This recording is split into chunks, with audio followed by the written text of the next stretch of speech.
اعوذ باللہ من الشیطان الرجیم بسم اللہ الرحمن الرحیم الحمد للہ الذی جعل کمال دینہ و تمام نعمتہ بولایت علی بن ابی طالب علیہ السلام والصلاة والسلام علی سید الانبیاء المرسلین وعلی الطیبین الطاہرین المعصومین اما بعد فقد قال امیر المؤمنین علی بن ابی طالب علیہ السلام بسم اللہ الرحمن الرحیم انما فرق بینہم مبادی دینہم۔ ناظرین قدر سامعین محترم السلام علیکم ورحمۃ اللہ۔ درس نجب البلاغہ کا خطبہ نمبر 226 تک ہم پہنچ چکے ہیں۔ اس خطبے میں امیر المومنین نے ایک نہایت اہم حقیقت کا انکشاف کیا ہے کہ انسانی صورت و شکل اور سیرتوں کے اختلاف کا بنیادی سبب جس سے عدل خداوندی برقرار رہتا ہے۔ آئیے خطبے میں چلتے ہیں۔ مولا فرماتے ہیں کہ انسانوں کی صورتوں اور سیرتوں کا فرق ان کے دین کے ابتدا کرنے والے اجزاء اور عناصر کی بنا پر واقع ہوتا ہے، اور یہ وہی بات ہے کہ تمام انسانوں کی تخلیق میں زمینوں کی نمکین اور شیرین اور سخت و نرم وغیرہ قطعات کو پھاڑ کر ان کے جوہر کو استعمال کیا گیا تھا، اور ظاہر ہے کہ جو انسان جس قسم کی بنیادی چیزوں سے اپنی تخلیق میں قریب ہوگا وہ انہی کے ماتحت رہے گا اور ویسے ہی خوبو پائے گا، اور انہی بنیادوں کے اختلاف سے ان میں قریب اور دوری، قربت اور دوری پیدا ہوگی۔ لہذا ہم شکل ہونا اجزاء کی قربت کا اور مختلف ہونا اجزاء کے تفاوت کا پتہ دے گا۔ چنانچہ ایک پورا خوبصورت آدمی عقل میں نامکمل ہو سکتا ہے اور لمبا آدمی کم ہمت پایا جاتا ہے، اور نیکوکار لوگوں کو بد شکل بھی دیکھا گیا ہے، اور چھوٹے قد والے لوگ عموماً دور اندیش ہوتے ہیں۔ اسی طرح نیک صرف لوگ کوئی نہ کوئی بری عادت ڈال لیتے ہیں، اور متلون المزاج و پریشان دل والے عقل بھی استوار نہیں رکھتے ہیں، اور چرب زبان یا باتوں نے لوگ اکثر ہوش مند رکھتے ہیں۔ خطبہ نمبر 227۔ اس خطبے میں امیر المومنین نے 5 چیزوں کی جانب متوجہ کیا۔ سب سے پہلی چیز کہ میت کے غسل کے وقت رسول سے باتیں اور آپ کی وفات پر نبوت اور آسمانی خبریں منقطع ہو گئیں، اور اللہ کے حضور یاد کیے جانے کی تمنا اور نال و فریاد کرنا منع کیا گیا ہے، اور موت کو واپس نہیں کیا جا سکتا۔ مولا فرماتے ہیں یا رسول اللہ، میرے ماں باپ آپ صلی اللہ علیہ وآلہ وسلم پر قربان ہو، آپ کی رحلت سے وہ سب کچھ منقطع ہو گیا جو پہلے کبھی کسی نبی کی رحلت سے نہ ہوا تھا۔ نبوت منقطع ہوئی، رسالت ختم ہوئی، غیبی خبروں کا آنا بند ہوا، اور آسمانی اطلاعات بھی بند ہو گئے۔ آپ نے اپنے سوا باقی تمام صدمات کے سلسلے میں یہاں تک خصوصیت دی کہ اپنی روانگی تک برابر تسلیاں دیتے رہے اور تسلی دیتے ہوئے چلے گئے، اور آپ کی رحلت نے آپ کے صدمے کو ایسی ہمگیر عمومیت بخش دی کہ پوری نوع انسان اس صدمے میں برابر کے حصے دار ہو گئی، اور اگر کہیں آپ صلی اللہ علیہ وسلم نے صبر کا حکم نہ دیا ہوتا اور ہائے واویلا کرنے کی ممانعت نہ کر دی ہوتی تو ہم اس قدر روتے کہ وہ سارا پانی ختم ہو جاتا جو صدمات کو ہلکا کرنے کے لیے اللہ نے پیدا کیا ہوا ہے، اور اس صدمے نے پھر بھی نہ ختم ہونا تھا نہ ہلکا پڑنا تھا، اور یہ دل گد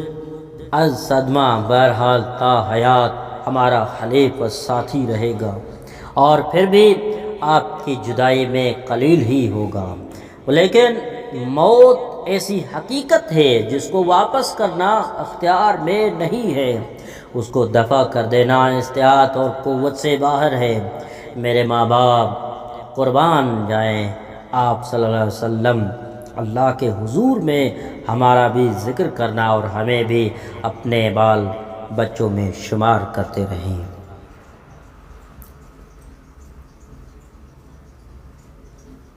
خطبہ نمبر 228۔ اس خطبے میں امیر المومنین نے صفات خداوندی اور رسول اللہ کا ذکر اور چونٹیوں کی ساخت اور دیگر مخلوقات، منکرین خدا اور ٹڈی کا ذکر اور بادل اور بارشیں اور پرندوں اور رضافیت کا بیان کیا ہے۔ آئیے خطبے میں چلیں۔ مولا فرماتے ہیں کہ تمام حمد و ثنا اس اللہ کے لیے ہے جسے حواس خمسہ اور شعور پا نہیں سکتے، اور نہ جگہ، مقامات و مکانات اسے احاطہ میں لے سکتے، اور نہ ہی نظر و بصارت اسے دیکھ سکتی، اور نہ پردے اور آڑیں اسے چھپا سکتی ہیں۔ اس کے ہمیشہ سے موجود ہونے کی طرف مخلوقات کا عدم سے وجود میں نئے سرے سے پیدا ہونا رہنمائی کرتا ہے، اور مخلوقات کا نہ ہوتے ہوئے پیدا ہو جانا اور پیدا ہوتے رہنا اس کی قوت و قدرت کے ساتھ موجود ہونے کا بھی ثبوت ہے، اور مخلوقات کا آپس میں مشابہ ہونا اور بنیاد میں ایک دوسرے سے مربوط ہونا اس کے بے مثل و بے نظیر ہونے کا ثابت کرتا ہے، اور یہ بھی کہ وہ اپنے ہر وعدے میں سچا ہے، اور یہ بھی کہ وہ بندوں پر ظلم و زیادتی کرنے سے عرفہ و اعلیٰ ہے، اور یہ کہ وہ مخلوقات کے اندر قسط و تدریج اور انصاف کے لیے قائم ہے،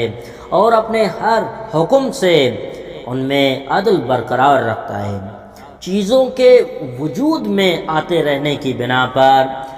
وہ اپنی ہمیشگی پر گواہی قائم کرتا ہے، اور مخلوقات کے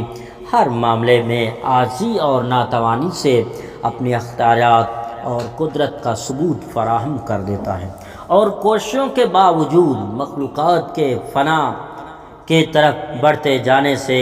اپنے ہمیشہ باقی رہنے پر گواہ بناتا ہے۔ وہ ایک ہے مگر گنتی و شمار میں نہیں آتا، وہ دائمی اور ہمیشہ سے ہے مگر مدت و زمان سے تعلق نہیں رکھتا، وہ قائم ہے مگر سہاروں پر نہیں، وہ قلب و ذہن اللہ کی موجودگی کو قبول کرتے ہیں حالانکہ اس کی ذات اس کے شعور سے بلند ہے، اور تمام نظر آنے والی چیزیں اس کے وجود پر گواہ ہیں حالانکہ وہ اللہ کے پاس حاضر ہو کر اسے دیکھ نہیں سکی ہے۔ خیالات اور وہم و گمان بھی اس کا احاطہ نہیں کر سکتی، بلکہ وہ خیالات اور وہم و گمان ہی کے وسیلے سے خیالات و وہم و گمان پر آشکار ہوا ہے، اور خود خیالات اور وہم و گمان ہی کے ذریعے سے خیالات اور وہم و گمان کے قابو میں آنے سے منع کر دیا ہے، اور انہی کو اپنی پوزیشن پر فیصلہ کرنے والا بنا دیا ہے۔ اللہ کی بڑائی لمبائی اور چوڑائی اور موٹائی پر نہیں ہے جو اسے جسمانی صورت میں بڑا کر کے دکھاتے ہوں، اور نہ ہی اللہ کی عظمت اس قسم کی ہے جو اس کی حدود و انتہا کو لامحدود مگر قابل ختم قرار دے اور اسے مجسم دکھائے، بلکہ اس کی شان و حکمرانی اس کی کبریائی اور عظمت کا سبب ہے۔ اور میں شہادت دیتا ہوں کہ محمد صلی اللہ علیہ وآلہ وسلم اللہ کے بندے اور اس کے رسول ہیں، اور اس کے برگزیدہ اور درست کردار اور پسندیدہ رسول ہیں۔ اللہ ان پر، ان کی آل پر درود و سلام بھیجتا ہے۔ اللہ نے انہیں واضح اور واجب ثبوت اور حجت کے ساتھ کھلی ہوئی کامیابی اور آشکار و روشن راستہ کے ساتھ بھیجا تھا، چنانچہ آن حضرت نے اللہ کے پیغامات کو اس طرح پہنچایا کہ حق و باطل الگ الگ ہو گئے، اور لوگوں کو ہدایت کی راہ پر دلیل و برہان کے ساتھ قائم کیا، اور ہدایت کرنے والے نشانات اور ثبوت قائم کیے، اور ایسے مینار کھڑے کیے جو راہ راست کو روشن رکھتے ہیں، اور ساتھ ہی اسلامی سلسلوں کو سنجیدگی اور متانت عطا کی تھی اور ایمان کی کڑیوں اور جوڑ و بند کو مستحکم کر دیا تھا۔ اگر انسانوں نے اللہ کی عظیم الشان قدرت اور اس کی بہت موٹی سی ایک ہی نعمت پر غور و فکر سے کام لیا ہوتا، وہ ضرور راہ راست کی طرف پلٹ آتے اور جلا ڈالنے والے عذاب سے ڈرتے رہتے ہیں۔ لیکن بات یہ ہے کہ ان کے دل بیماری میں مبتلا رہے ہیں اور ان کی بصیرت و بصارت خود ساختہ تصورات سے متاثر رہتی چلی آئی ہے۔ کیا یہ سارے انسان اللہ کی ایک چھوٹی سی مخلوق کو بھی نہیں دیکھتے کہ اللہ نے اس کو پیدا کر کے کیسا مستحکم بنایا اور اسے کیسی بھروسے کی ترکیب دی ہے اور اس کے لیے کان اور آنکھیں تیار کی اور اس کے جوڑ و بند اعضاء اور ہڈیاں اور کھال و صورت آراستہ کی ہے، اور تم ذرا چونٹی کی طرف اس کے چھوٹے سے جسم پر نظر ڈالو، اس کی باریک و پتلی اور پر لطف حیت پر غور کرو، اور کنکھیوں سے دیکھے جا سکنے کے قابل ہونے سے بھی چھوٹی ہے اور نہ غور و فکر کی زد پر آنے کے قابل ہے۔ دیکھو کہ وہ کیسے اطمینان سے زمین پر چلتی پھرتی ہے اور اپنے کھانے کے چیز پر کیسے جھپٹتی ہے اور کیسے دانے کو اپنے بل یعنی سوراخ کی طرف منتقل کرتی ہے اور کیسے اپنا رزق اپنی قیام گاہ میں مہیا کرتے رکھتی ہے، اور گرمی کے موسم میں سردی کے موسم کے لیے رزق جمع کرتی ہے، اور گرمی کی آمد کے زمانے میں گرمی کی شدت کے زمانے کے لیے رزق جمع کرتی رہتی ہے۔ اللہ اس کے رزق کا ضامن اور کفیل ہو گیا ہے۔ والسلام علیکم ورحمۃ اللہ وبرکاتہ۔